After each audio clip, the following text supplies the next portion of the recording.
We're good to go, Hub. Coming down in 3, 2, and 1. Good morning, everybody, and welcome to this week's edition of our ShawLocal.com Bears Insider podcast. I am Hub Arkush, along with our Shaw Media Group sports editor, Kyle Nabors, and our ShawLocal.com Bears Insider beat reporter, Sean Hammond. And obviously, folks, a lot to talk about, very little that we can be definitive about. We're in this holding pattern at the end of the season now. The Giants on Sunday, the Vikings a week from Sunday. It seems pretty clear at this moment that the Bears are not all that concerned or interested in this 2-week window that everybody's been talking about, that Matt Nagy will finish out the season. I actually opened the Monday press conference by asking him what his understanding was, and he told us that as far as he knows, nothing has changed, that they'll do their year-end evaluation after the Vikings game, and that he expects to coach the last 2 games of the season. It certainly appears that way. We can talk about maybe why that's happening. I've got a piece up I did early in the week at shawlocal.com. If you haven't seen it, you might want to go read it, just because it does go into some of the specifics about this whole 2-week early hiring rule that has been, I think, misunderstood by some and vastly overrated by others. But at the end of the day, we're getting ready for Bears Giants. They are coming off a surprising win over the Seattle Seahawks. And I want to talk for just a couple minutes, guys, about something that's really kind of rocked the whole Chicago sports landscape this past week. It's touched me personally a little bit. I know, Sean, newer to the beat, that you, of course, are aware of and have been friends with Jeff Dickerson, but maybe learning more and more about the extensive relationship some of us built and who he was over the course of his 20 years in our media room. But JD passed on Tuesday. He had a long battle with cancer. In itself, for a guy 44 years old to be taken that way is absolutely tragic. And when you add the rest of the backstory to it, it becomes almost like a Hollywood movie. It was just 2 years ago that JD's wife, Caitlin, at the age, I believe, of 39, was taken by cancer. And JD had spent the last 2 years being a single parent to their son, Parker, 9 at the time his mom passed, now 11. And he very quietly was diagnosed with cancer about a year ago and really did not want to make it a public story or a focal point of anything going on in this kind of extended family we have as Bears media. And about 2 weeks ago, maybe it was 3 weeks ago, we all discovered or found out how rapidly it progressed, and that in fact JD had been told that they'd run out of options. And again, just incredibly sadly, on December 28th, JD was taken from us. I call it the beast. We've had our share of battles with cancer in my family, and each part of this story, guys, I think is heartbreaking. But a lot of the focus keeps going back to Parker, who was 11 years old, and now in the last 2 years has lost both of his parents, and 2 exceptional people. And JD was, Sean, he was probably the most popular guy in our room. There's about 20 to 25 of us who cover the Bears on a daily basis, on a regular basis. And it's a good bunch of guys. It's funny, guys. Whenever I'm asked about what kind of guys are the Bears, or a team, I have a stock answer that it's like any group of 53 guys you'd ever meet in your life. Probably 5 or 6 of the biggest jerks in the world, 5 or 6 truly special people, and everybody else is somewhere in the middle. In our media room is the same. We got a couple of the biggest jerks you've ever met. I'm sure some think I'm one of them. And we got a couple pretty good people, and most everybody's in the middle. But the one guy who really, to everybody, always seemed to shine, Jeff Dickerson. And we've spent some time trying to do his life justice on the airwaves, on talk radio, a little bit of TV. A lot of us have written. I've stayed to a few brief comments on Twitter because I don't know if I could hold it together through 700 words, and you don't know, with your audience, how many folks really want to know or want to read it. And also, I just felt that to leave it to there's 3 or 4 guys of our group, really almost like brothers. Adam Hogan, in particular, from NBC Sports Chicago, Dan Wiederer from the Tribune, JJ, who left NBC Sports and is in Indianapolis now. Those four, along with JD, I think probably better served to be the folks who truly, commit to history, the words to describe him.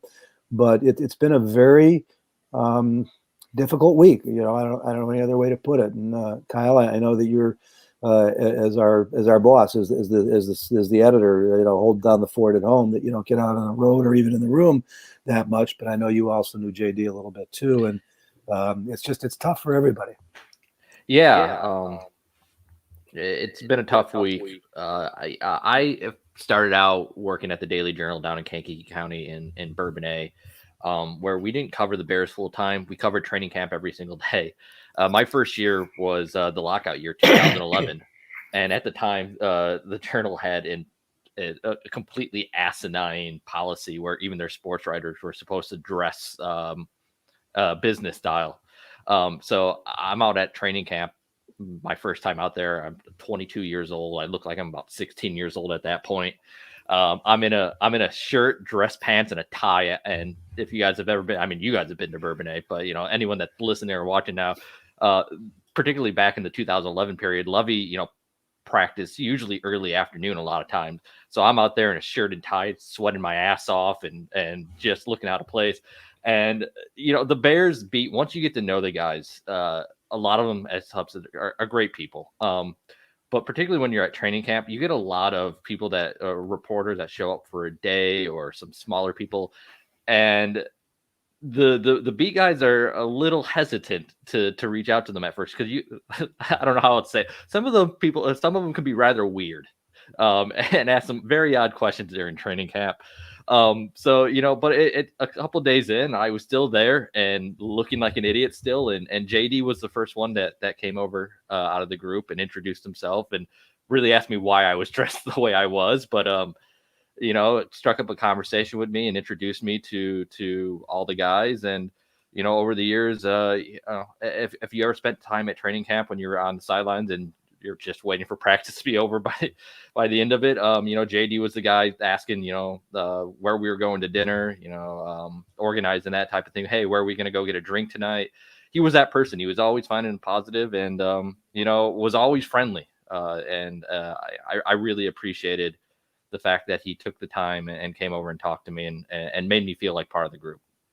Sean, you're doing an incredible job, but still a relative newcomer, and I know seeing how all this develops, and I'm guessing that the one experience you may have had a couple times is it is a tight group, and it is a little bit closed because it is very competitive, and I know that folks don't think about this, and it's not the way it used to be, in large part because of JD, because he kind of became the organizer and everybody's friend, and couldn't understand why everybody wasn't friends. But you're competing for readers, you're competing for listeners, you're competing for viewers. It's no reason not to be civil, but it doesn't necessarily breed best friends. And it's really just in the last 5-10 years that it's become almost more like a fraternity of buddies. And a lot of that is life on the road. And there's always something organized on the road where pretty much everybody's invited. Not everybody always joins. And JD became the unofficial, what do I want to say, concierge. Always organizing and always seeing to it that everybody was invited. And Sean, I know you sat across the what do we call them? The cubes from cubicles. Jeff. But, but we're all pretty well tightly packed in there, and I'm guessing you've had a JD thought or memory or as well. Yeah, a lot of people have written a lot of really good stuff the past couple of days, so I encourage people to go out and read that stuff about JD. This is my second full season doing this, and unfortunately, the vast majority of that time has been over Zoom. I haven't. Not until this summer did we really get back into the room around some of these other people. And as one of the newer guys in that room, I'll just say that JD was incredibly welcoming. And, you would run into him and he'd have a huge smile on and ask you how you're doing, ask you what's going on with your life. And, that's really appreciated as somebody who's just kind of, I've been doing this 2 years, but I really feel like I just started still. That's really a good feeling when you're in that room. And some of those stories that you guys have probably heard about him, he really always was talking about Parker in the interactions that I've seen with him and had with him, and those stories about him watching Parker's games in the Soldier Field press box, those are true. He would have it up on the phone or computer or whatever, watching his football game before Bears kickoff, and that was just really something beautiful to witness. Yeah, I think what was a little unique about it, I am often the first, if not one of the first, to get there, just because I don't like dealing with the traffic and everything and get some work done. And JD would usually be one of the early arrivals too, and he would immediately get set up with his phone, and his sister or his mom or his mother-in-law would be at a game somewhere with Parker, mostly football in the football season, and be streaming it to him. And he would get into it, and he would subconsciously, or not subconsciously, but unconsciously, I guess, start doing play-by-play without realizing that. And I made the comment the other day on the air. With anybody else, it might have been a little annoying, because it is a workspace. There is no cheering in the press box, but there was just something special about the way he was focused and enjoyed it and did it, that I ended up watching parts of Parker's games with him at times, just because, it meant so much to him. And, we could do an hour for you on it, but we're not really the people to do it. I highly recommend. I work at 670 The Score. ESPN Radio is a good place to be this week, where his family is, so to speak, is his radio family. There is a great deal that's been written this week, and it's all worth reading. Everybody knows how to work the Google machine these days. I'll say one thing that I've read that I thought was really good. John Greenberg and the guys at The Athletic, Adam Johns and Kevin Fishbane, put together a tribute. If you go find John Greenberg's Twitter, it's unlocked on The Athletic. I thought that was really good.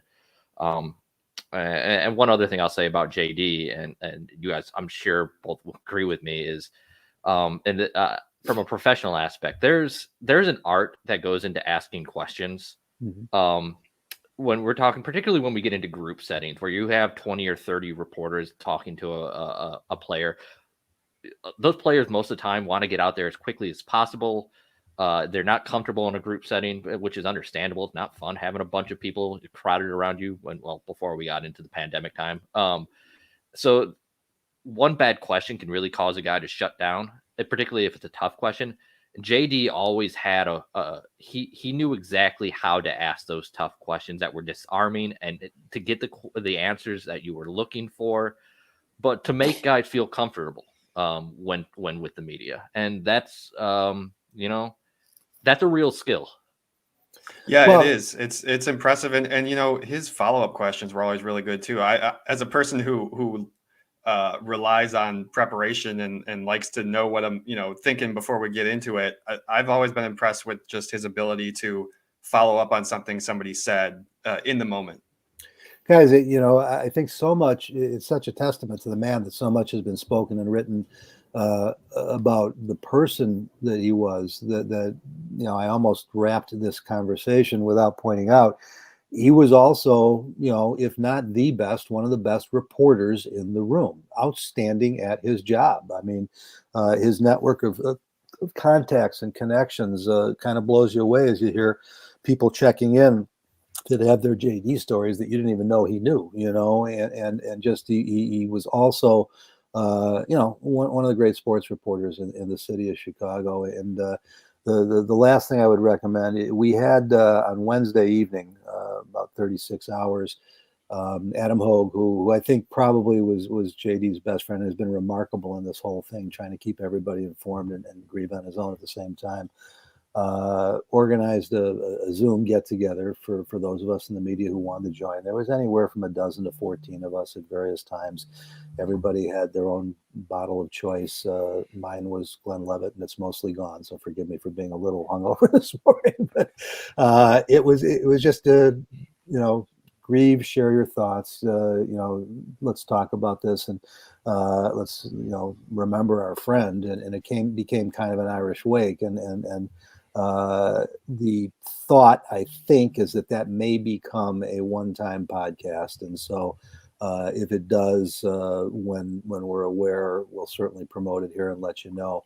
But the stories, just one after another, were incredulous. And I think maybe a good one to leave on was everybody's favorite JD tweet. And this came about I think it was 5 years ago, and because it was the John Fox era. And as we wrapped up a press conference, JD tweeted to the world, "We have just met with John Fox, and he has absolutely nothing to update." That was the tweet, and what was so classic about it was clearly frustrating and annoying and real, but it was true. That was exactly what happened. That was what Fox did. He did not. And so Jeff, he didn't attack. He didn't try and get snarky about it. He didn't try and be a wise guy. He simply stated, "We have just completed meeting with John Fox, and he had absolutely nothing to update." So just stating the facts. A very, very special human being and a special story. And if you get a chance and you haven't been, go to GoFundMe. There is the Parker Fund. It is somewhat remarkable. It's funny. I don't like talking about people's money or finances or anything like that. I think it's everybody's very personal business, but this is in a very public space, and anybody who wants can go look. And if you want to, get another, there's various ways you can measure the weight of JD's impact. I believe, I think his sister started it. I'm not sure, but I know it's sister-in-law. Yeah. And I was going to say, I know it's properly managed, and I know exactly how it's being protected and that the money is safe and it's being raised for Parker's future. I'm going to drop that link to the GoFundMe into the chat. If anyone does want to go, that'd be really great if you could, because it began in the hopes of raising $100,000 fund to put away for Parker's, college education. And I didn't even know how to check the total, to be honest with you, but I finally figured it out last night after we wrapped up. And the last time I looked, it was climbing on $750,000. It was over $700,000 with significant donations from teams and other individuals in the media world. And there's a company, I guess, called Our Shirts. I don't know who that is. With the biggest donation, but the next four biggest donations are from NFL teams, and as I would expect, because I know them, and as a lot of snarky jerks would say, it'd never happen. The Chicago Bears are at the top with a donation of $25,000 to the Parker Fund, and Andy Dalton made a $5,000 donation. Anthony Rizzo made a $5,000 donation. The Washington football team, the Indianapolis Colts, Bob Irsay, Jimmy Irsay. Jimmy was actually kind of the first of the team folks to step up and really blew everybody away with $25,000. And but you can do the math on all these big numbers from the people who can afford it. That gets you to the first 150,000. It is well over $700,000, and it's mostly $10, $15, $30 donations. And just remember the name Parker Dickerson, because this is a young man who what he has been through at this stage of his life is just cruel and unfair. He's 11 years old. Jeff and Caitlin became such special people because of their families and the way they were raised, and they are now the excellent support system that Parker will have. And I just can't wait to see what he is in a few years, and then in 10 years and 15, 20 years. I think that there's somebody very special growing there. And if you'd like to help make sure that opportunity is there, please go to that GoFund page and join us and get involved. So with that, guys, there is football going on, and it's a little difficult to talk about right now. Not so much because of the emotions and everything that's come with Jeff, although that's a big part of it, but because what is there to say? His John Fox tweet kind of rings true at this point to the end of the Matt Nagy era. It almost does. As I said, the fact that Matt is still the coach and Ryan is still the GM, and they may be, guys, they may not be going anywhere. We just don't know. I think that we can say with some certainty that we expect that not to be the case. Only George McCaskey knows what the final decision will be made. But there was a huge movement, in social media and sports talk and everything, that it had to happen immediately after the Seattle game to open this 2-week window to get a head start on interviewing. That's silly. Again, you can go read the whole column, but the bottom line is that in order to interview, you need the permission of the team that coach is working for. They don't have to give it, and they won't give it to some, because if they do, they have to give it to everybody. And there are some teams they won't want to have it. But let's assume that they all say yes. Then there are 2-hour interviews that have to be conducted virtually. No coach in the history of the NFL has ever secured or talked their way out of a job in a 2-hour Zoom call. So it's not like this is actual hiring experience. It is a great way to get some of the initial pleasantries out of the way and say, gee, do I like the guy? Is he weird looking? There's not much you can do here. And beyond that, the reason this was done was an adjunct to the Rooney Rule in the hopes of just creating more of these door opening opportunities to get more minority candidates in front of every team and make sure that they were being fully considered. And that's a good thing. I'm not criticizing this, but the idea behind this was it wasn't going to get, more jobs or better jobs for more people. Then you move to the fact that the only 2 teams in the window are the Jacksonville Jaguars and the Las Vegas Raiders. And you're just gonna have to trust me on this one. Any of the top coaches out there, if this stays a 2-horse race or becomes a 3-horse race and the Bears enter it, any one of these coaches choosing between the Bears, the Jaguars, and the Raiders is going to choose the Bears. And so they're not missing anything right now, is the only point you need to understand here. And that doesn't mean they haven't already made up their minds. George McCaskey may already know what's going to happen with Ryan and Matt, guys. But Sean, I know that we've got this segment of the audience out there. I've been calling them haters, and I don't know if that's fair because maybe they're not total haters. So I've now made up my own word, which I'm quite sure will be in Webster's by the end of the year.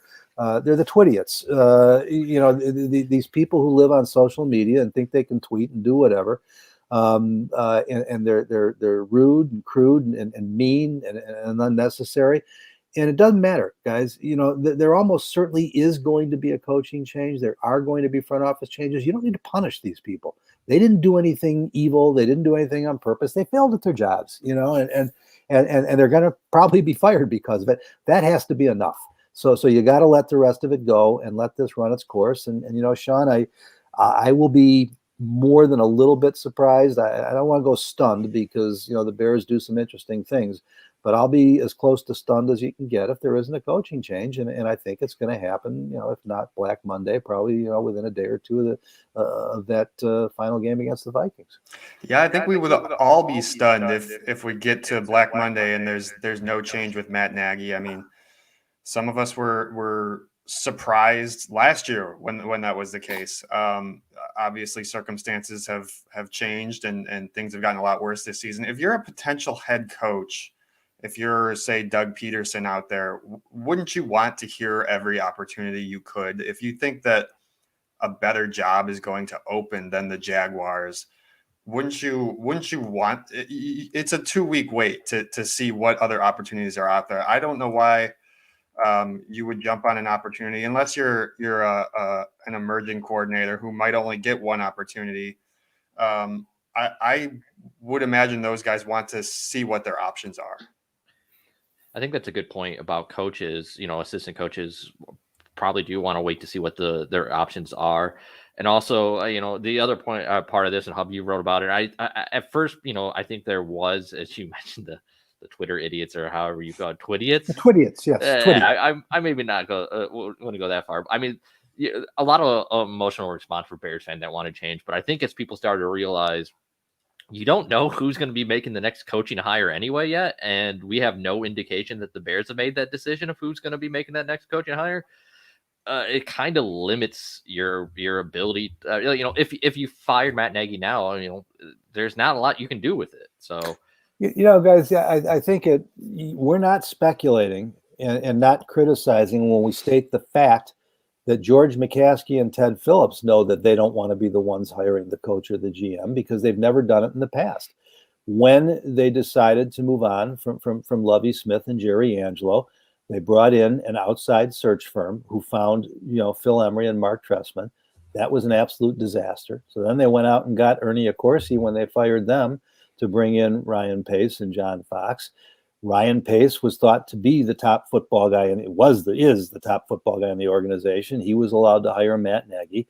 If you're going to make changes with Ryan Pace, whether you're letting him go or just reevaluating and changing his responsibilities, who's hiring this coach you want to be interviewing? So, in Jacksonville, Shad Khan is doing this. He owns the football team. He's the one who's doing it. In Las Vegas, Mark Davis isn't capable of doing it, but he's got Mike Mayock, who appears to be somewhat safe right now. Mike, I know pretty well. We've been broadcast partners on some national broadcasts from Westwood One before he became the GM. He knows everybody in the business. He is highly qualified to do this. So they have a much clearer window. For the Bears, there has to be a decision on who's running the football operation before you can start considering coaches and GMs. And that decision apparently hasn't been made yet. Now, I have one report, and I don't want to give it here because one source for me is never enough. But I do think that George McCaskey is talking to a fairly well-respected, football person as an advisor in all of this, not to the level of Ernie Accorsi, who was actually, I think, brought in as a paid consultant. And so I do know that he's at least talking and getting some advice from somebody very smart, or I've been told, and I think I know. But I think that they're probably trying to even solidify that process more before any final decisions are made about how the organization is structured. So, guys, the other thing, though, Sean just said something that it's worth conversation. A lot of people thought it could happen at the end of last year.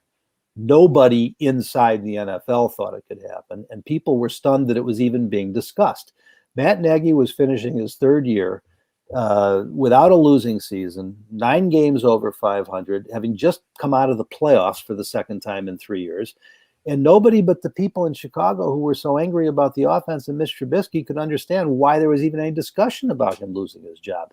But that, Sean, you're absolutely right. That was how this season was set up, that somehow it was make it or break it. He had been this horrible coach. And here's the reality is that he probably will be let go this year. And if they win one of these 2 games, it will be with a winning record.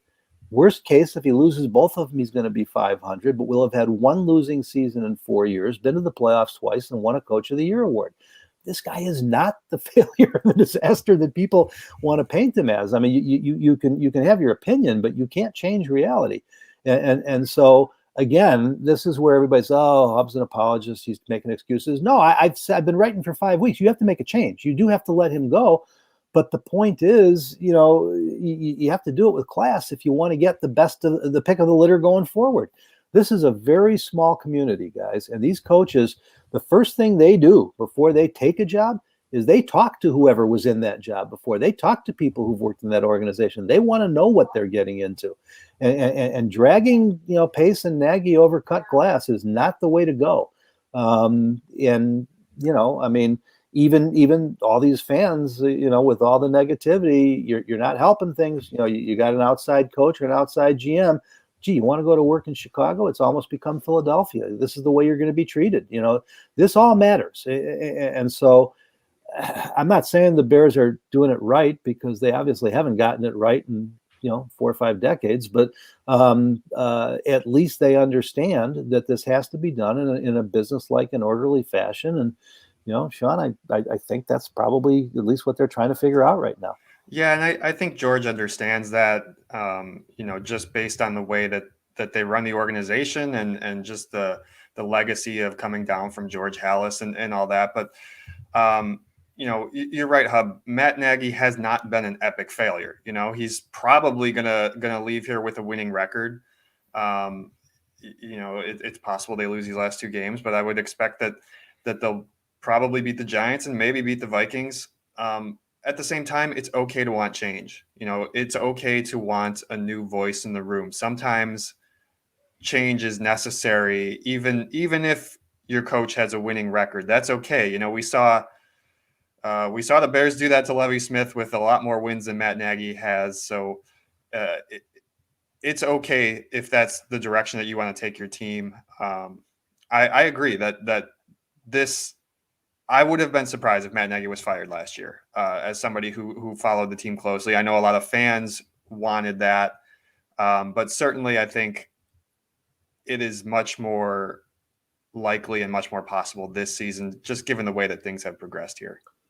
Kyle, I want to get to as many questions as we can today. And if you near the top of the comment scene, there's a question from Kwai here, our buddy who checks in every week about something that I said on the radio. Do you see that one? Yeah, about right. Yeah. And folks, we really wanted to talk about Jeff off the top, and I forgot to do some housekeeping. If you're listening to this as a podcast, thank you very much. But you can join us live. We do this at 9:30 Chicago time. Friday every week except for last week and this week because of the holidays. We've gone on Thursday, but I'm sure we'll be back to Friday next week at 9:30 in the morning. And all you have to do is go to any one of our Twitter accounts at Kyle Nabors, at Sean_Hammond, at Hub_Arkush, and that will get you into this podcast. You can also just go to YouTube to get in. If you have just gotten your first edition of this podcast, we'd love if you download a subscription so that it's delivered to you regularly each week. You can do that by going to your app store on your phone or going to iTunes. But one of the things that we're trying to make unique about this is we want to get as many of your voices in as possible. So on the StreamYard link every Friday morning, again, starting next week at 9:30, please join us and you have the opportunity to get some of your thoughts aired and some questions answered. And Kwai is somebody who's been with us for a while, and he's saying this morning on the radio that I seem to suggest that Nagy's choice of captains was a reason players respect him. Former players seem to hate it. After hearing Nagy's comments, do you feel the same? Kwai, I was explaining that that's the way he does it, and that it was part of the reason that Germain Ifedi ended up starting ahead of Larry Borum, which is a topic we're going to get into a little bit here, playing the veterans over the youngsters. But if you took it that I said I thought that the players liked it, and I don't know how they like it, and I hate it. I did go on to explain I don't think it's a good idea. I think players should elect captains, and I don't think you need different ones every week. Now, I have talked to a few players, Sean, who've said, well, it's fun to have different guys get to go out for the coin flip for different reasons. I mean, you look at that Seattle game, at least Germain Ifedi, a first-round pick of the Seahawks, was drafted in the first round there. Has been with the Bears, a couple of years now. I kind of get that. But Bruce Irvin was a captain, and he was just flexed off the practice squad for the game, and really isn't the Bear. I mean, he did play and showed up a couple times. So, Kwai, I apologize if I suggested or if you just took it otherwise. No, I don't think it's a particularly good idea. And I've talked to a couple players who said, yeah, it's nice. I mean, some of the younger players get a chance, and they wouldn't normally be elected team captains. But I think on that show that you were listening to, my buddy Pat Manley came on, and he is he's the godfather. He's started more games as a Chicago Bear than anybody else in Bears history, and he may be a special teams guy, but that's saying something because you know what Bears history is. And he said, players don't care about it. It's so you go out, you take the coin flip. He said it's much ado about nothing. And he said we don't care if they do it or not, but if that's the reason why you're starting, Germain Ifedi over Larry Borum, then it's a really bad reason. And so that I think pretty much that I think was the point of it all. And the question about former players hating it, I will say I think the culture around it has changed over the years too. When we hear former players, you think back, or you look at it now, I think coaches and players view it differently than they probably did 20 years ago. It's less of an honor of saying, yeah, this guy is, a team captain. He's, and it's more of a way to, it's more of a team building exercise, I feel like, than it was in the past. Yeah, I mean, I think it takes the significance of being a captain away. I'm trying to remember, it was another player that maybe it was Pat, who went on to say that let's be real, guys. I mean, everybody in the room knows who the leaders are. Khalil Mack doesn't have to have a C on his jersey to be the captain of the football team. David Montgomery, Allen Robinson, Eddie Jackson is one of those guys. Roquan Smith, they're if they're not the captains, they're the leaders, and that's who these players are focused on, and that's enough, So.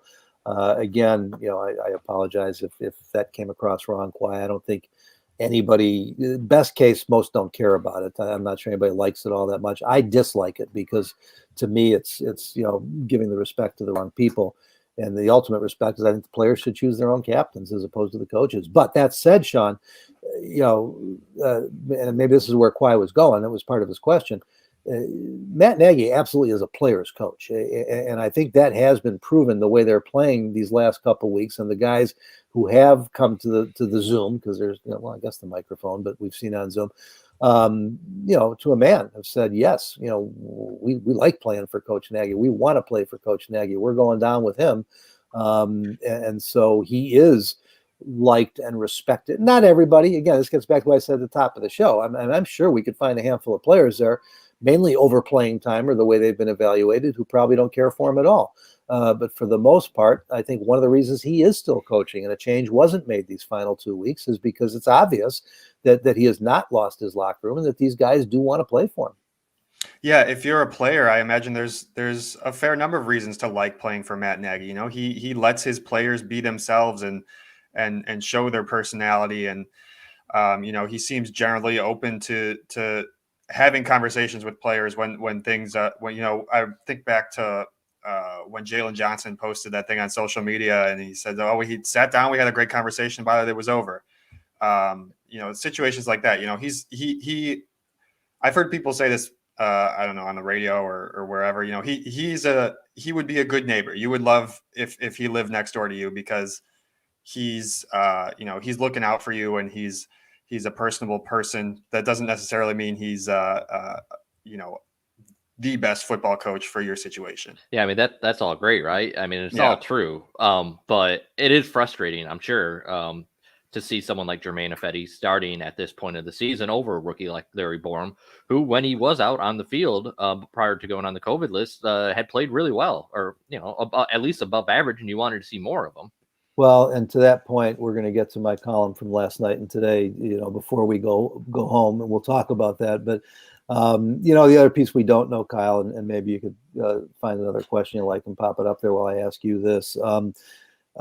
We don't know if Larry Borum might not have gotten in the game relatively early anyway and gotten the majority of the snaps because Tevin Jenkins got hurt and he ended up playing almost the whole game at left tackle. But Matt struggled. He didn't struggle. He gave what he thought was a definitive answer when I asked him the question on Wednesday, and unfortunately he dug the hole deeper for himself, and we'll talk about that a little later. But I think it's also possible with this whole idea of being the captain and being in Seattle that the original plan was to send Ifedi out there and then maybe by the second quarter, get Borum out there and get him the snaps he needs, because all the other youngsters did play. We don't know what that was going to end up looking like. Yeah, that seemed like an odd plan to me, but I mean, that's really the only thing that would make sense. We got a couple questions here. A pretty similar question from Alan Dunlap and Rick Gonzalez that I'll get to after a question that just came in from CJ, because I think I know the answer, but it's worth discussing. CJ wants to know if there's a situation where Nagy stays and finds an actual offensive coordinator to run an offense, or is that a stretch? It's a long, long stretch, CJ. He's had 4 years to do that. He's gone through 2 offensive coordinators and Mark Helfrich and Bill Lazor, and something Lazor hasn't done a bad job, and John DiFilippo is a former 3-time offensive coordinator, currently the quarterback's coach here. Brad Childress was here the first 2 years, former offensive coordinator and head coach as an advisor. So I just don't know why one more swing at that. And I guess maybe, Sean, where CJ is coming from is that we are talking about there are assets that come with Matt Nagy. I mean, he definitely has the respect of the players. He keeps them playing. He carries himself with class. He's a great spokesperson for the organization. There are reasons that I do believe he will probably get another chance to be a head coach. It's probably 4, 5, 8, 7 years down the road, but he'll go somewhere and reinvent himself. And you have to remember what a hot candidate he was coming in here. And again, he's going to leave here with a better record than most. Most head coaches fail. And of those who fail, few do as well as he has and still lose the job. Now, what he has done isn't good enough, and that's why he's probably going to lose this job. But to CJ's point, I think there are redeeming qualities, but it just feels like that ship has sailed here in Chicago. Yeah, you're just talking about that Hub and that puts the thought in my head that if this is the end of the Nagy era, I'll be really curious to see what he does next, because I agree. I think he will eventually, not right away, I think he will eventually get another shot as a head coach. But to the coordinator thing, yeah, I just don't see it. I mean, he's gone through multiple coordinators. If you're going to hire an offensive coordinator to drastically change the offense, then there's what are you keeping Nagy around for? It's certainly not his game management skills. We've seen that come into question numerous times over the last couple of years. I just don't see it. Yeah, guys, I haven't talked to Matt, obviously, about his thoughts if this does happen, but I think what you got to consider here, this great CIA highly classified code red, concept of we don't know when the contract expires. I believe it probably has a year left on it. I don't know that, but I think he probably does have a year left on his deal. And so that gives him, if I'm right, that gives him, a choice. Is he can sit home and collect somewhere probably between $4.5 and $5.5 million, or he can take any job he wants to get his foot in the door immediately, even if he has to go back to being a quarterback coach. And they can pay him $50,000 or $100,000, and the Bears have to pay the rest. And teams love doing that. So, to Matt, he's got 4 boys between the ages of middle school and high school. They're all athletes. There would be something to be said for a year off just to recharge, and he would still be very employable at the end of next season, when there might be, this is right now. It looks like Joe Judge is going to survive in New York. I don't know if Mike Zimmer survives in Minnesota. I think that's 50-50. Other than that, we're not hearing about a lot of questions. So if there are only 3 openings this year, maybe 4, that would be the fewest in some time. And so and that's because there have been so many the last few years, but that could make next year, a flea market. I mean, there could be 7-8 staffs opening up.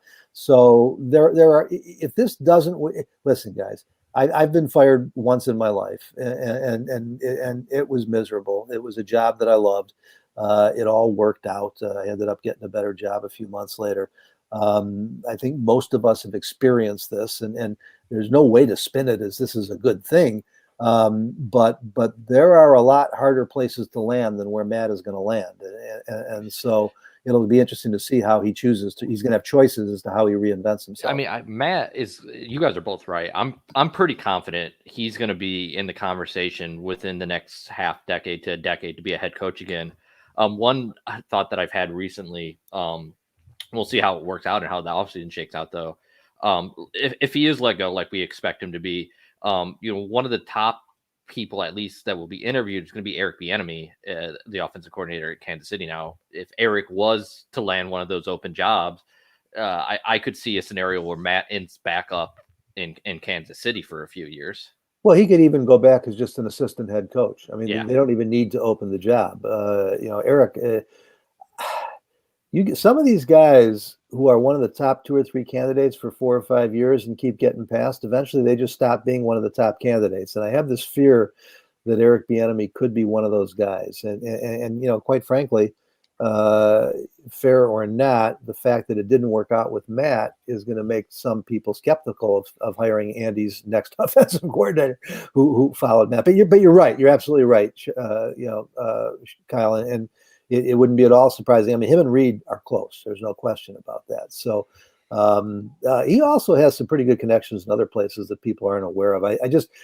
You got to deal with this first. The one thing that I will share, these are off the record conversations, they're exchanges, I guess is a better way to put it, that I've had with him. This job really did and does mean everything to him. I mean, I don't know if Bears fans really understand his competitive nature, and you've seen a little bit more of it since he stopped playing calls, and he's become more of a, focused head coach and motivator and cheerleader on the sidelines. You can hear it in his voice at the end of every game that he's yelled himself hoarse. He has wanted so desperately for this to work, and if it ends up not working, that is going to be, a tough pill, but I think it'll probably go down fairly quickly because he's going to have a fairly bright future. That Kansas City thing is interesting, and I'll throw another one out there too. If Doug Peterson gets hired somewhere that's not Chicago, that's another good buddy of his. He could wind up on that staff. Doug Peterson. I was going to say Doug Peterson. He's close with Frank Reich down in Indianapolis. That's another potential spot. I'm just spitballing here, and now if we start to think about, Matt's going to find a job if he wants one. Yeah, but I think some people are wondering, would he have to take that step back to quarterback coach and work back up to OC? I think with Doug Peterson, there's a good chance he'd be his OC. With Frank and Andy, that they've got guys in those jobs right now. Yeah. All right. Well, let's pivot off, it's going to be similar. Quickly, Robbie, thank you for telling people in the chat to hit the thumbs up button. That does help us. If you hit thumbs up on YouTube, it helps people find it. It helps grow the channel and helps grow the show, grow the football. I sound like Mark Trestman over here now. But the question that I said that was similar from Rick and Alan Dunlap, I'm going to throw that up here now. Alan is asking, or saying, I should say, the Bears are a charter franchise in a big NFL market. Around the NFL, is the Bears coach GM job considered an ideal destination? There's really two different questions in there. It is considered one of the best jobs in the league. Ideal destination is somewhat slightly different because of the uncertainties about the organization, and about the way things are run, and this is why I say, one of the things that the Bears have to be careful about is they do not want to fire Matt Nagy and Ryan Pace in such a way that they become a negative influence in the job market, because both these guys are going to be contacted. In the case of Matt, I know his agent is Trace Armstrong, and Trace probably has the biggest stable of top coaches as his clients of any agent out there. And all of this is important. This all goes on in the background. And the Bears organization, Sean, is not nearly as bad, again, as people want to paint it. It's not completely incompetent. They've built arguably the best, and if not the best, one of the 3 or 4 best football facilities in the National Football League in the last couple of years with the updating they've done to that. You have, the heritage, the legacy. You have the biggest one market team in the league, the third biggest market overall. The opportunities here are incredible. The fan base, forget the social media silliness. I mean, it's considered one of the best fan bases out there, one of the most devoted, and a great place to come and live, in spite of the problems that we're having in our city these days with a lot of the urban issues that challenge a lot of big cities. So yes, it is absolutely considered one of the primo jobs, but it comes with this nagging question, no pun intended whatsoever, of will you be given the tools and the freedom to do the job the way you believe it has to be done? And that's where this interview process becomes significant. And that, by the way, is not a question you're going to be able to answer in 2 hours over Zoom with somebody you've never met before. And that's basically, I think, Sean, what they're working on right now. Yeah, it's absolutely, one of the best. You bring up an interesting point about how ideal destination and best jobs might be two different things, but I don't know that there is a perfect situation, or at least there's very few of them. I think of similar when I think of, is this a really good job right now? You look at other sports, you look at the Cubs, you look at the Bulls, you look at the Blackhawks, yes, those are still going to be destinations, even though maybe every organization has particular warts that make you question things. You're going to have to work on relationships with ownership. You see what the Cubs unfortunately had to do with their fire sale over the summer. That doesn't make it any less desirable of a job for baseball people. And I think the same thing can be said of the Bears. Well, and let's look at it in the context of this coming off season, right? The Las Vegas job, not particularly all that appealing. Working for Mark Davis in the Raider organization, always going to have some interesting wrinkles to it. Jacksonville, I actually like a lot of the pieces on that roster and would find that appealing if I was going to be a head coach. But, I'm blanking out on the general manager's name. Trent Baalke. Yeah, Baalke's staying on, I saw. But I think it was Adam Schefter that tweeted that the new head coach will have a direct line to ownership. not great when you hear that when you have a general manager. And it's Jacksonville. We have a long enough history. We know that is a dysfunctional organization. And then the other job that we talked about, maybe Minnesota. And there are things that I like there. There are things I like there on the offensive side. You have questions long term about the quarterback, and that defense is awful. So I think the Bears are in a good position when you look at their roster and what they have to offer. There's a few more pieces, guys. I mean, Jacksonville is a lovely place, and I don't mean to be negative or critical, but they never should have gotten a team in the first place. That came at a time when I had gotten pretty friendly with Walter Payton after he had retired, and he was leading a group in St. Louis, and his goal in life was to become the first minority owner of an NFL team. And in addition to Jacksonville and St. Louis, San Antonio and Memphis were in the conversation. And almost everybody thought Jacksonville was the number 4 choice, and what happened at the time, I want to say that was Wayne Weaver. I could have that wrong. The shoe magnate from St. Louis, ironically, had the most money. The others were conglomerates, and the league stunned us all by putting the team in Jacksonville. And they've had problems from the day they've gotten there. Now they've built some competitive football teams. Ownership has changed hands. Sean Khan is a very impressive individual, but he's made a mess of things in his short term as he's trying to learn how to be an owner. He needs to get out of the way. Yeah, and there is nothing, particularly appealing. I mean, it's Florida, North Florida. It's nice, but I mean, it's like the number 4 or 5 city in Florida, and so the market. There's little that is appealing about that job unless you're another, offensive quarterback guru who wants to get his hands on Trevor Lawrence. There is some other young talent there. You look at the Raiders. Now, I go back to my young manhood, with the Davis family and Mark, and I know who he is and how he came to this, and that is just a bad ownership situation right now. But there's something even worse than that. Guys, look at what's happened in Las Vegas this year, just in what, their second year there. You have your number 1 draft choice facing a life sentence in jail, and maybe it's just that Henry Ruggs was the wrong guy.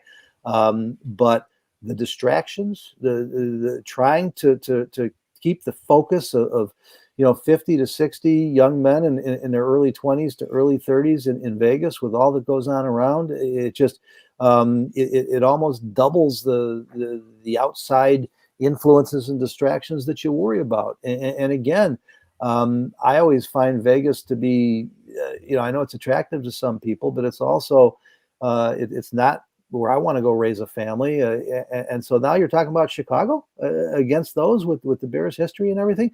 Minnesota's a great place. And Rick Spielman, by the way, will have complete control and should, because he's never meddled with Mike Zimmer in any way, anything but to support him. So the Minnesota job will be somewhat appealing, but now you're going to go in the same division, and do you want to take on the Kirk Cousins, dilemma, or do you want to have possibly a franchise quarterback to develop? That's the other thing, guys, and unfortunately, we're pretty much out of time. We're getting there right now. This Bears roster right now, it will need rebuilding soon because you've got an aging defense. But for a year or two, if Justin Fields has learned anything from this first year, this is a reboot. This is not a rebuild. And with one good offseason, the right coach could come in here and have a rookie campaign similar to what Matt Nagy did. And so I don't think there's any question of the jobs that we're looking at right now. If the Bears can get this right, the Bears are going to be everybody's first choice. Yeah, I certainly think that. Rick is asking about Todd Bowles in here. We're kind of running short on time. I know we're going to be talking about coaching potential a lot over the next few weeks. So, Rick, if you can hang with us, I think next week maybe we can get into it. We go into the final week of the season. We'll talk more about specific candidates because, like I said, we're running short on time. If we get into one coach, I know we're going to end up talking about 6 or 7 different coaching ideas here. So I do want to throw up a question from Hearn. 777. Bears are an attractive job for a lot of reasons. What kind of chance do you think there is for them to hire a VP? Hard to speculate, I'm sure. Well, I mean, the chances are good and wide open. We just don't know what George McCaskey is thinking. I wish I could tell you more. I mean, I know that, again, we're working our sources as best we can. I have a pretty thick Rolodex. No, I don't still use a Rolodex, but it's the best way to describe it. What's the better way to describe it? Contact list on my phone. So anyway, I think they're leaning towards more front office help. But how they're structuring it, I can't tell you. I continue to hear that they really like Ryan Pace and would like to find a way to reorganize as opposed to rebuild. But I think in the early context, they're beginning to realize that, it could restrict some candidates who may not want to, who may not have any problem with Ryan Pace, but may not want to take a job obligated to him. So, well, yeah, if you worry about if you're the head coach taking a job, and then if Ryan Pace does stay, and then the Bears change their mind a year down the road, they struggle again next year, and they make that change. You don't want to be that coach that all of a sudden is dealing with the new front office a year into the. Yeah, but Kyle, the coach thing is different though, because that coach is going to get a 4 or 5 year contract for about $25 million. So, I don't think that's as big a concern as, he was asking about a VP. That is somebody who, if Ryan is still here and he has been the top football guy for 7 years, and you're coming in, even if you're told you have full authority, Ryan knows where all the bones are buried at Hallis Hall. And if Ryan's staying, I assume some of his staff is staying. And so it's not an unworkable situation, but Sean, it is a little more difficult than if you've decided that Ryan is not the answer. The best way to attract the top candidate is just to say, hey, come here, whatever you want to do. And then they decide whether the Ryan Pace stays or not. Yeah, if you say, our top football decision maker position is open, you're going to get a lot more interest than necessarily if you're trying to fit them in with Ryan Pace. I mean, it comes down to, is this, you really got to understand what the position is. If this is the direction they want to go, is this significantly different from the GM? How do they delegate these decision-making processes? And, it's also interesting to think about who a job like that would appeal to. Do they want to work with Ryan Pace, and how exactly will they work those positions together? These are all big picture things that George has to be thinking about. I want to be clear. This is just speculation on my part, but if and I'm working under the assumption that you're making a change at head coach, right? If the Bears were already set and they said, okay, Ryan Pace is coming back, we're not making any organizational changes, there's a much higher chance that Matt Nagy would have been let go already, because you would want to take advantage of that 2-week window. By not doing that, that leads me to believe that may not be guaranteed to make changes in the front office or to add a VP or to let Ryan Pace go. But I have to assume that means the Bears are at least, considering their options, or taking this time to consider their options. Kyle, I think you're probably absolutely correct, but this is one of those things where every time you open a door, more than one thing comes through. It could also mean that Matt Nagy's not going anywhere either. Exactly. Yeah, that's why I said I'm working on with the assumption that Matt Nagy's. Yeah, it seems very unlikely. Guys, let's get one more question, and then we really are going to have to wrap it up, because Sean and I need to move on to our second home these days at Zoom, where the Bears will be lighting it up pretty soon with the assistant coaches. Yeah, the coordinators, I should say, not assistants today. I'm going to go here. We'll go with the final question here. We'll talk a little Justin Fields to finish this off. That could turn out to be a perfect segue. Retro Reactions wants to know, if Fields becomes an all-pro, whose style do you foresee him being comparable to? I have a real quick answer to that, but let me tell you a quick story first. And thank you for the question. I mentioned early in the show something that happened in our visit with Matt yesterday, and it was about this idea of not playing the young players. And, if he knew he was staying, he would almost certainly be playing the young players. Even if he didn't know he was staying, he might have been given marching orders by management to play the young players. When you're 5-10, you want to be able to evaluate your roster. We all agree the youngsters should be playing. Now, in fairness, they did all end up playing in Seattle, and we'll see what happens this week against the Giants. But when I asked Matt to explain the decision to start Germain Ifedi over Larry Borum, he went into this explanation about, Germain was playing well, and then he got hurt. And now, I didn't bring this up, Matt did. He said, it's kind of like when Andy got hurt earlier this year, and we went to Justin. The problem with that, and that's a brief paraphrase of the long answer, but go to shawlocal.com. I did not print the whole quote there either, because it was about a 200-word quote, but I gave you more of the gist of it, is that Matt told us yesterday that basically Jermaine Ifedi got the start because he was the starter, and you don't lose your starting job when you get hurt. And he brought in the Justin Fields, Andy Dalton analogy. And there is one problem with that. Andy Dalton actually was playing well when he got hurt. That first quarter against Cincinnati was the best this offense has run all year long. It was only week 2. By week 5, he was ready to come back. Justin Fields came out and played historically badly against the Cleveland Browns. It's never been more obvious than anything you've ever seen that he was not ready to play quarterback in the NFL. And then came back the following week and was marginally acceptable against the Lions. Yes, they won the game. And then they won the following week with the Raiders. But the decision came between the Lions and the Raiders games, and against the Raiders too. Go look at those games, guys. Go back and watch the tape. Look at the numbers. He didn't do much of anything. That was the defense. That was Kyle Mack. That was David Montgomery. Justin Fields was clearly not ready. And yet Andy Dalton didn't get his job back. And so now you separate the first 4 weeks of the season from these last 14 weeks of the season, and everything that's gone wrong. And I just find myself, it isn't going to matter. These decisions are going to be made, and it's probably going to cost Matt his job. But I am determined before I am taken off this beat to find out what really happened this year. Guys, we broke the story here at Shaw Thanksgiving week. I have multiple sources that tell me that Matt did not come to the decision on his own to give Justin Fields that job between the Lions and the Raiders game. And now, I know it's a separate argument as to whether it's a good thing that Fields got the start or not, but there can't be any argument after you've now seen Nick Foles run the office, you've seen Dalton run the office. They would have won more games with one of the veteran quarterbacks. Now, enough to win a Super Bowl? No, good enough to win a playoff game? Probably not. Enough to get to the playoffs? You may still see an 8-9 team there. You don't know. It doesn't matter. Nobody's trying to go backwards, but it is going to be, the failure of this year that is probably going to cost Matt Nagy his job. And I really would like to know before I'm done in this business whether he lost his job because he got a fair shake or if the chance to succeed was taken out of his hands. Sean, if that makes any sense to anybody but me. Well, I'm with you, Hub. When I heard Matt Nagy talking about Borum and Ifedi and referencing that it's the same situation as Dalton and Fields, I just about slapped my forehead because he made the exact opposite decision. Well, I'm sorry. I didn't mean to cut you off, Sean. Go ahead. No. Go ahead. Well, I was just going to say to Kyle, and that's so there's two possibilities there.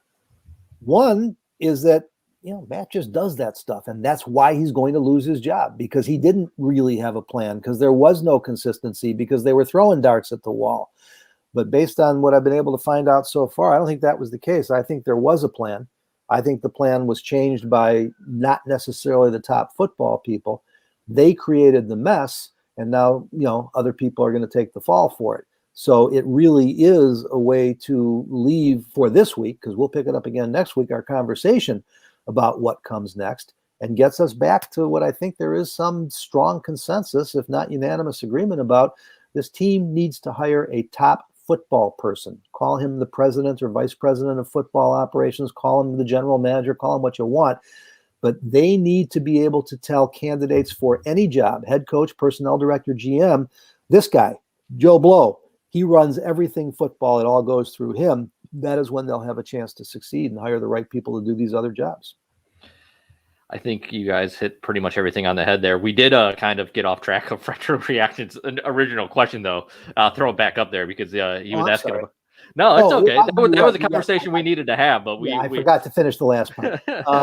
And this is easy for me, Sean, because I've been saying it since the moment they drafted him. I think the kid does have a real chance to become a franchise quarterback. There's only one All-Pro every year. There's Hall of Famers who never won All-Pro awards, but yes, he has a chance to be a great one. And I have compared, when you look at the great ones, there's to me two categories.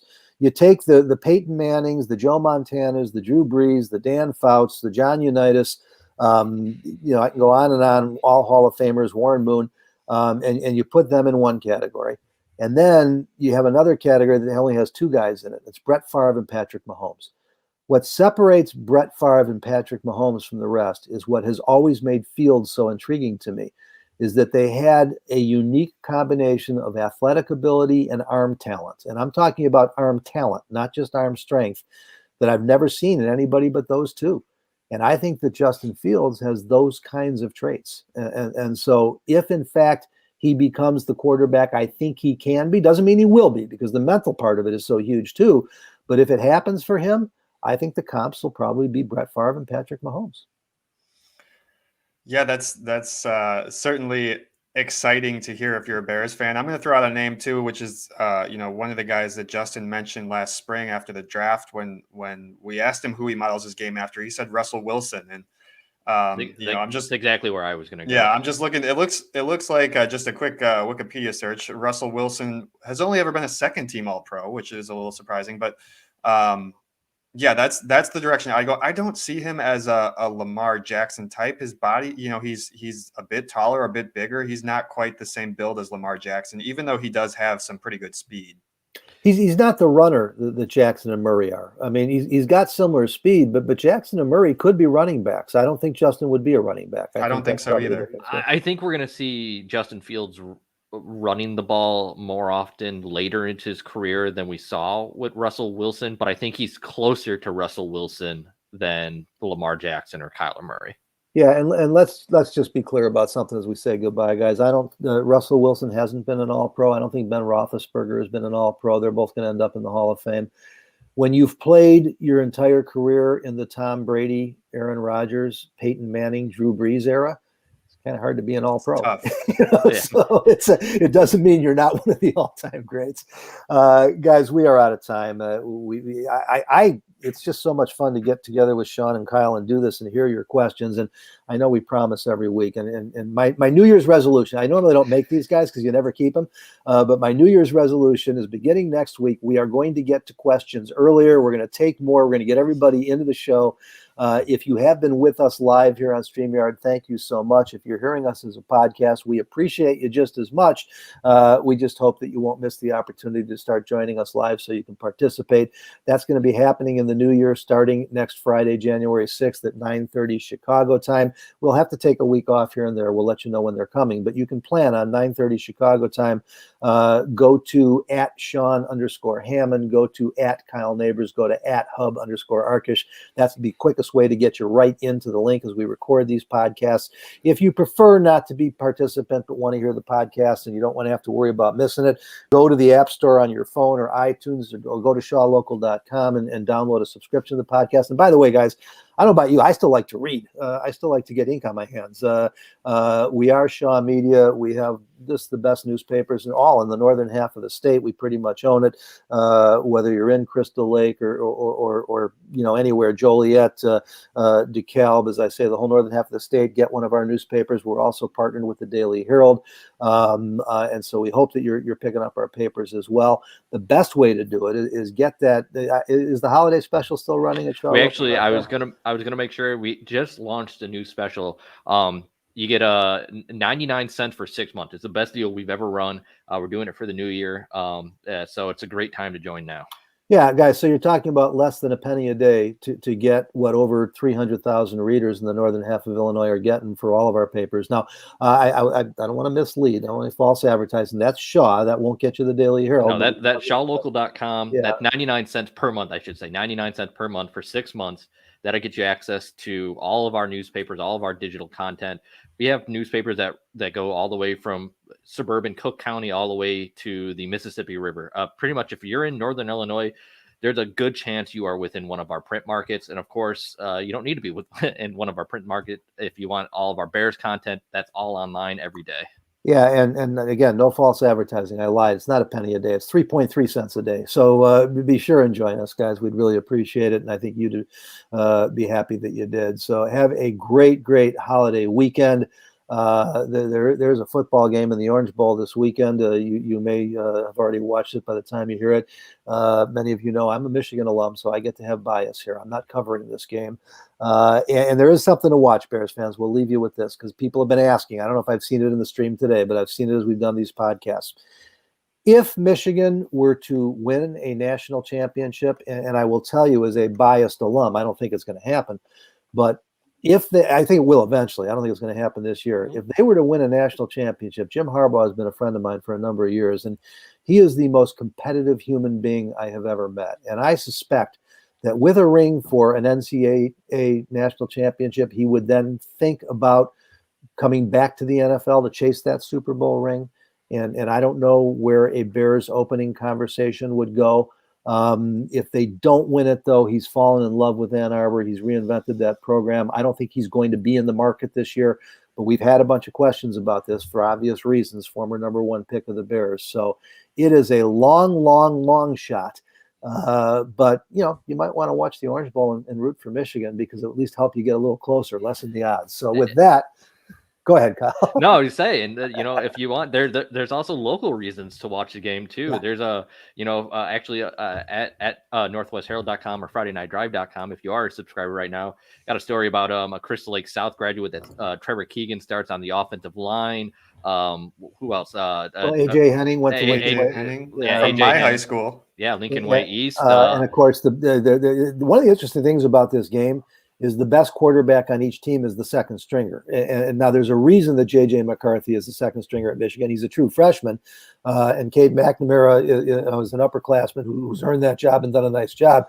But J.J. McCarthy is the future of that program, and he went to Nazareth. And there's a lot of Michigan has always worked the Chicagoland market fairly well. Not as much in recent years, but there are a number of key players on that Michigan team that come from the Shaw media, readership population area. So, root for the kids from home. So, guys, have a great holiday. And you know what? One other thought. I don't want to get preachy here, but be safe.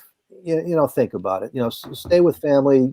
Stay in the house. If you do go out, make sure you're vaccinated and boosted and masked. And it is dangerous out there, and we care a lot about everybody who does read and follow us. And so not only the normal New Year's warnings, which is obviously don't get behind the wheel if you haven't been smart about all this, and then beyond that, be safe. Well, let's bring as many folks through this healthy as we can. Have a great holiday, everybody.